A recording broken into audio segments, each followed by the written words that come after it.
Chevella parliament నియోజకవర్గంలో కాంగ్రెస్ అభ్యర్థి రంజిత్ రెడ్డి ప్రచారంలో జోరు పెంచారు. వికారాబాద్ జిల్లా మోమిన్పేట్ మండలం కేంద్రంలో రోడ్ షో నిర్వహించారు. రంజిత్ రెడ్డి ఎన్నికల ప్రచారంలో స్పీకర్ గడ్డం ప్రసాద్ కుమార్ పాల్గొన్నారు. ప్రచారంలో కాంగ్రెస్ శ్రేణులు పెద్ద ఎత్తున పాల్గొన్నారు. ఆగస్టు 15 లోపు రుణమాఫీ చేస్తామన్న సీఎం రేవంత్ రెడ్డి తన మాట నిలబెట్టుకుంటారని చెప్పారు రంజిత్ రెడ్డి.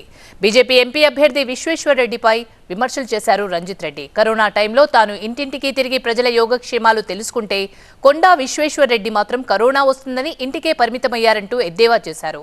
నిత్యం ప్రజలకు అందుబాటులో ఉండే తనను మరోసారి గెలిపించాలని ఓటర్లకు విజ్ఞప్తి చేశారు రంజిత్ రెడ్డి. మోడీ మోడీ అంటారు. మోడీ ప్రధానమంత్రి 10 సంవత్సరాలు పేదల సంక్షేమం కోసం ఏం చేసి అడగండి. బీజేపీ నాయకులు వాళ్ళు తెల్లమొహం వేస్తారు. ఇవాళ రేవంత్ అన్నా 6 గ్యారెంటీలు చెప్పిండు, 4 గ్యారెంటీలు అమలు చేసిండు.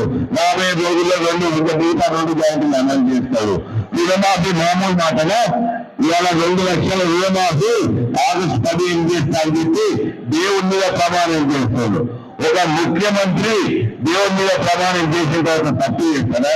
విశ్వేశ్వర రెడ్డికి ఎప్పుడైనా ఎవరైనా నీ ఇంటికి పోతే నేను ఇంకా ఛాయ్ పోసిందా, నీ బాధలు అడిగిందా, ఇంటికి రానిచ్చిందా, అపాయింట్మెంట్ అడుగుతాడు.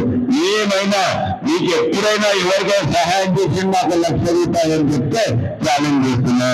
5,000 కోట్లుంటే బంగారం మస్తున్నారు అవసరం కదా. కానీ మనము ప్రజాప్రతినిధులు బంగారు కొండలా ఉండాలి ప్రజలకు.